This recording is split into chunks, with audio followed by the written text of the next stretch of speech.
Shalom mes chers amis, voici la pensée divine numéro 372. Rabshakeh. Attention. 2 Rois le chapitre 19. Dans 2 Rois le chapitre 19, il y a un personnage que je trouve qu'on devrait tirer des leçons de sa manière d'être et de faire. Le personnage de Rabshakeh. Il est le représentant du roi assyrien Sanchérib, dont nous avons parlé du précédent podcast. Alors, il est envoyé à Jérusalem pour menacer et intimider le roi Ézéchias de Juda.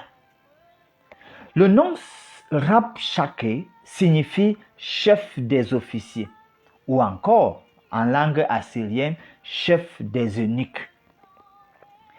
Rabshakeh est décrit comme un homme fier, arrogant et hautain. Et donc, si autour de toi, cher ami, il y a des gens très fiers, arrogants et hautains, ça renvoie à Rabshakeh. Et il faut faire attention.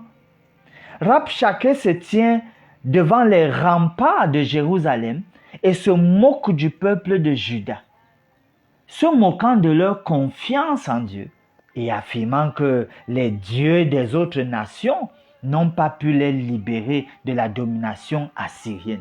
Donc pendant que les habitants de Juda peuvent prier, peuvent dire « Oh, mettons la confiance en Dieu », Rabshakeh vient et se moque d'eux pour dire « Mais vous faites quoi là ?» Ah, de nos jours, il y a des Rabshakeh à nos côtés qui se moquent de nous quand on parle de prière ou de mettre la confiance en Dieu. Il faut faire attention.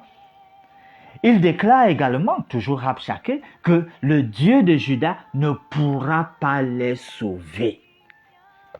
Des gens qui veulent te convaincre que ça ne sert à rien de t'appuyer sur Dieu. Ce sont des Rabshakeh.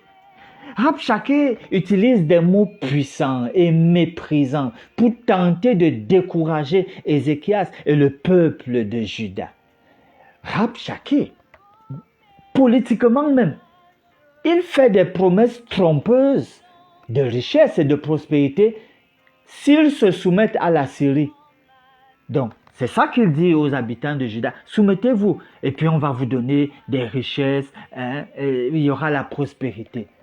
Mais en fait, ils cherchent à s'aimer la peur et à saper leur confiance en Dieu pour qu'ils ne puissent pas garder la confiance en Dieu.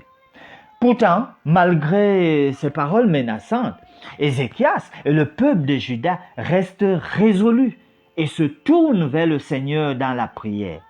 Rabshakeh lui-même finira par disparaître de l'histoire, car le texte déclare que Sanchérib est revenu dans son pays et qu'il a été tué par ses fils. On a vu cela lors du précédent podcast. Le personnage de Rabshakeh sert de contraste à la foi et à la confiance en Dieu d'Ézéchias et du peuple de Juda.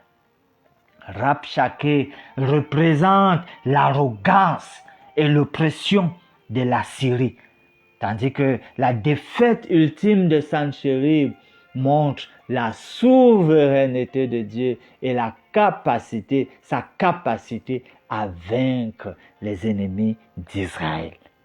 Attention, Rabshakeh, il faut garder la confiance en Dieu. Prions. Aide-nous, Seigneur, à garder notre confiance en toi et éloigne-nous des Rabshakeh. Nous prions au nom de Jésus. Amen.